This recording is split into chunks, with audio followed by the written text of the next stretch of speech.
gotta say, what the fuck? I don't think you understand. Nothing's gonna happen to us. We're juvenile.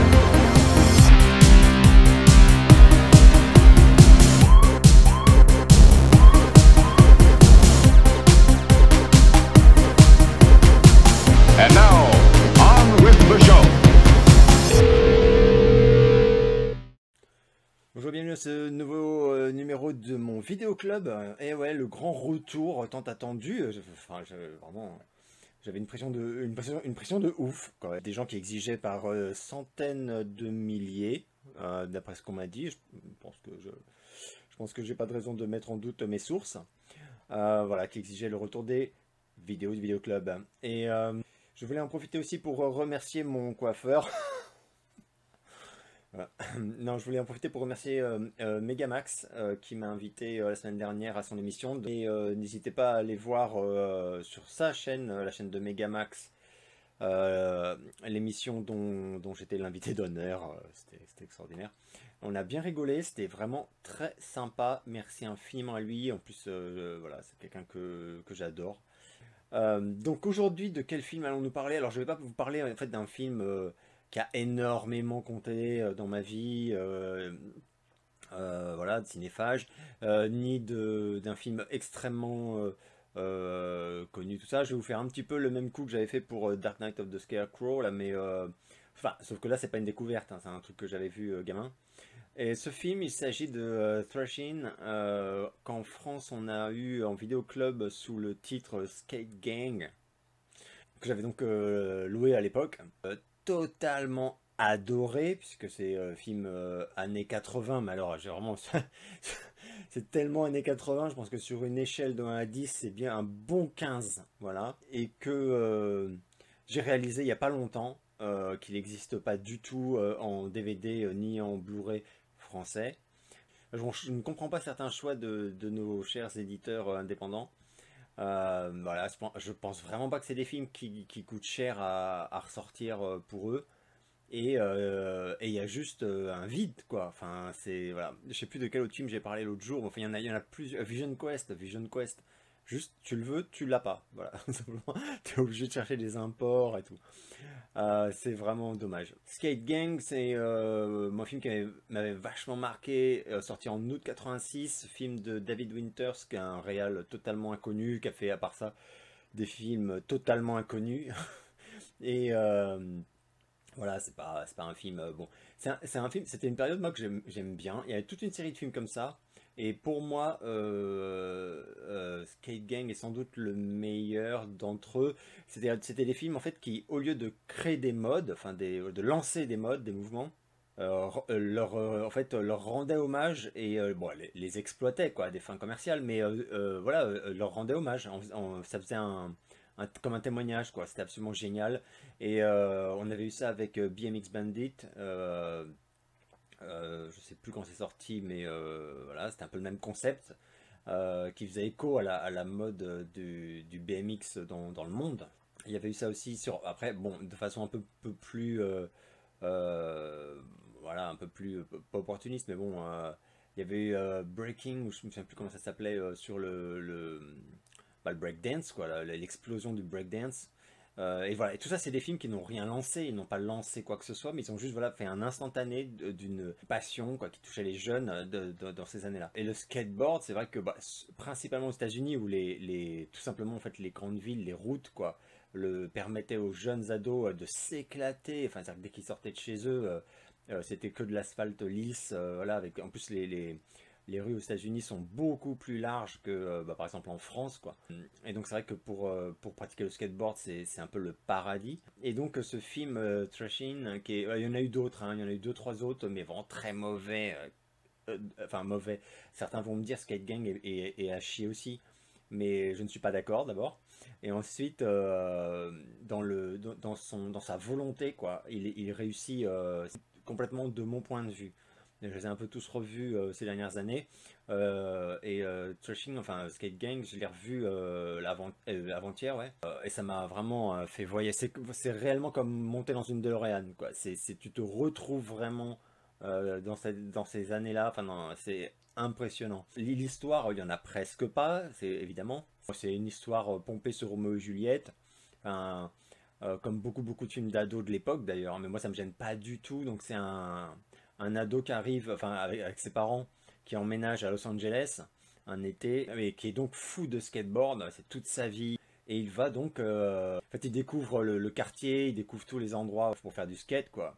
Et sachant que en bord de mer, notamment Los Angeles, donc toutes les... Bon, et ça c'est vrai que moi-même je l'avais vu, puisque j'étais allé aux États-Unis et à Los Angeles, j'avais 16-17 ans, donc je ne sais plus, mais bref. C'est vrai que c'était comme ça, vraiment, c'était pas du tout inventé, t'avais des bandes de... c'était impressionnant, hein, une cinquantaine d'ados quoi, qui étaient voilà, avec des looks de ouf et qui faisaient du skate quoi, simplement. Donc bref, et il va y avoir donc la bande des méchants, la bande des gentils, et notre héros donc va tomber amoureux fou de la sœur du chef des méchants, c'est magnifique. Et donc gros clash, amour interdit, combat de bande de skaters, enfin c'est juste, c'est génial, c'est génial. C'est la fête aux clichés, mais les clichés, voilà, les adolescentes en bikini et roller, enfin voilà, tout ce que...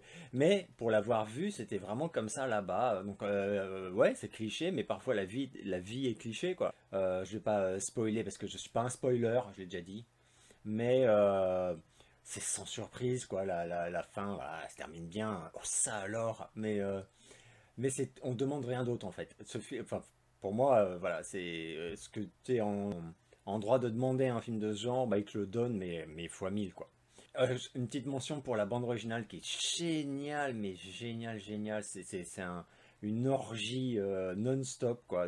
Dès le générique d'intro, t'as la chanson, le thème du film, en fait, qui s'appelle Trashing, donc, qui est composé par Meat Loaf, qui défonce, et après ça n'arrête plus. C'est que des chansons de ouf, voilà.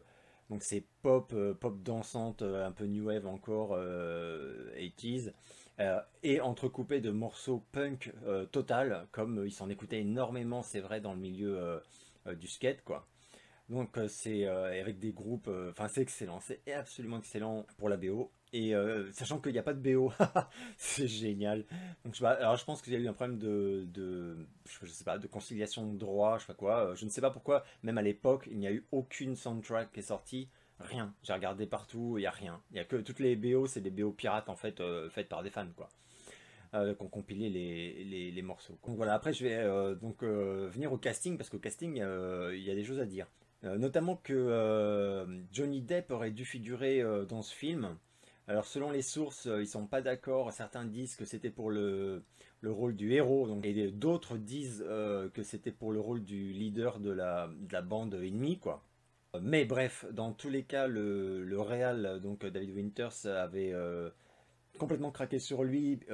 Il sortait tout juste de Nightmare on Elm Street, là. Le producteur a refusé, il trouvait que ça collait pas du tout, et la légende dit que le réal a insisté 3 fois, et que 3 fois il s'est frité avec le producteur qui a refusé de confier quelque rôle que ce soit à monsieur Johnny Depp.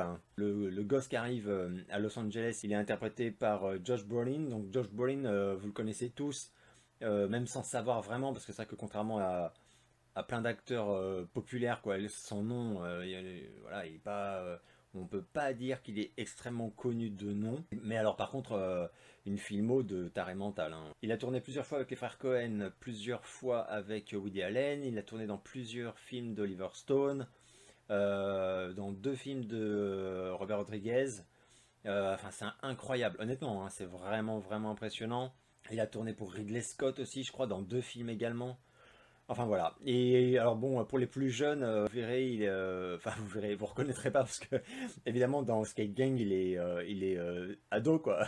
Il doit avoir, je sais pas, 20 ans, donc grand max. Mais sinon c'est lui qui interprète Thanos, enfin sous le make-up, dans Avengers Endgame. Et il jouera également dans le Dune de Villeneuve, là, qui arrive l'année prochaine si tout va bien. Enfin bref, donc c'est un mec qui n'arrête pas de tourner, et pour les plus grands réals du monde, quoi. Enfin voilà. Donc là, bon, là, il est clairement embauché parce qu'il est beau. Voilà, donc là, il est tout lisse, tout mignon. Enfin, voilà, il est absolument génial dans ce rôle débile. Hein, enfin, voilà. Alors, donc le leader de la bande ennemie, c'est l'acteur Robert Russler, qui est pas connu du tout. Lui, par contre, qui a fait une carrière de merde, qui donc en fait est connu uniquement pour ce film. Pareil, l'année d'avant, non, l'année d'après, pardon, je crois, pour La Revanche de Freddy, donc Nightmare on Elm Street Part 2, où il joue donc l'ami du héros. On se souvient tous de sa mort absolument géniale dans sa chambre. Mais bon, voilà, lui, il a vraiment pas eu de bol. Il a beaucoup tourné, mais que dans de la merde, quoi. Faut être honnête. Et là, là, il est parfait parce que c'est le méchant, mais totalement coquet. Enfin, voilà, comme tout le monde était. J'allais dire comme on était, mais oui, comme tous les ados étaient dans les années 80. C'était comme ça. Donc là, il a la petite boucle d'oreille, il passe 2 heures avec la coupe de cheveux. Enfin, mais c'est un gros chamé, quoi. C'est juste que le look est hyper important. Il y a une scène d'ailleurs géniale devant le miroir avec sa sœur qui se fout de sa gueule. Donc lui il est excellent. Et alors sinon, justement, donc la sœur qui est donc la Juliette du film, quoi, dont le héros tombe fou amoureux, c'est Pamela Gidley. Alors j'ai regardé, elle me disait rien du tout, et pour cause, elle a rien fait de génial par la suite. Des téléfilms pardon, et des séries. Son truc le plus marquant, à part Skate Gang, qui est culte, donc quand même aux États-Unis, le film est ultra culte quand même. Donc elle était connue pour ça, et elle était connue aussi pour en 92, je crois. Elle joue Teresa Banks dans Twin Peaks, voilà, de David Lynch. Mais bon, elle meurt assez vite.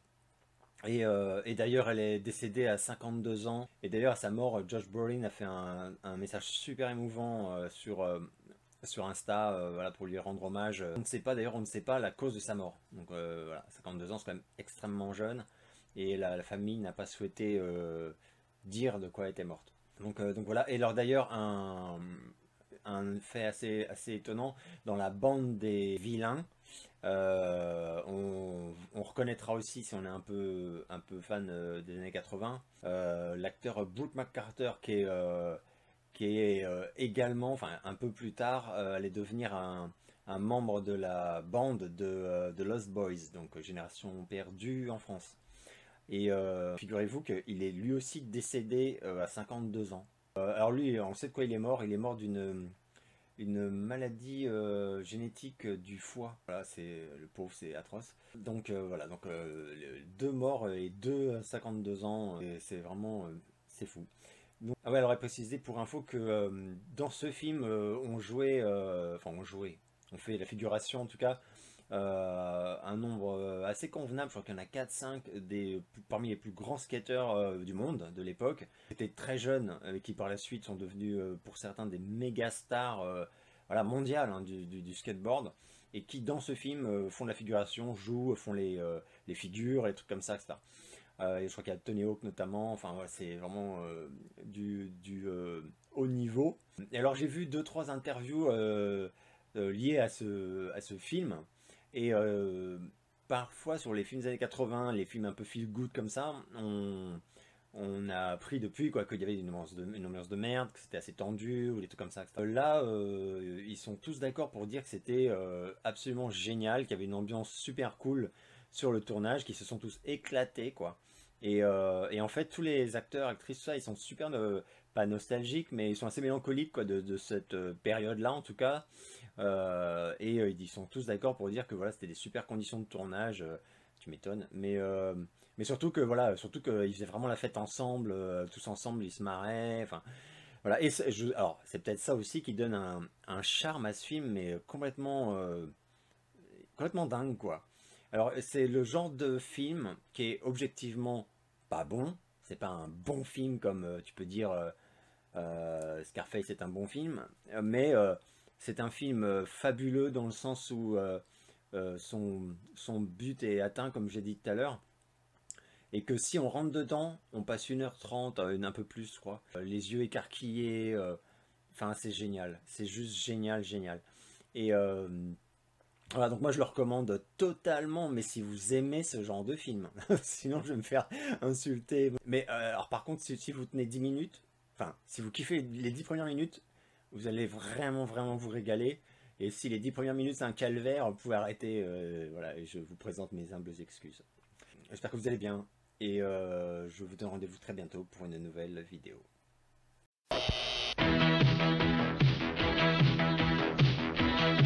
Corey Webster is taking off for LA. He lives to thrash.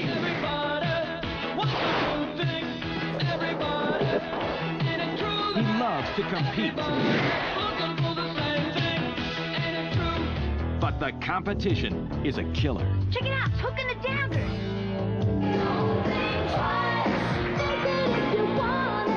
Don't think twice. There's nothing in your way.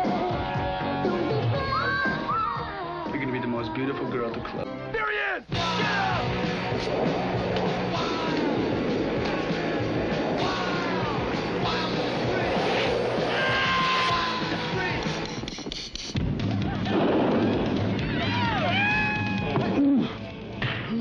Big bad dagger. It's just a game, right, Valley Boy?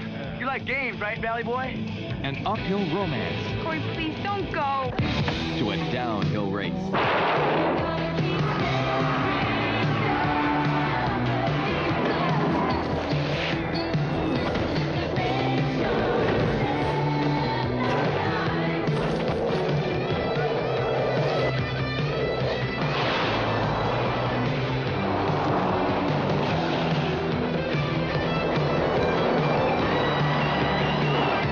Thrashin', it's not a kid's game anymore.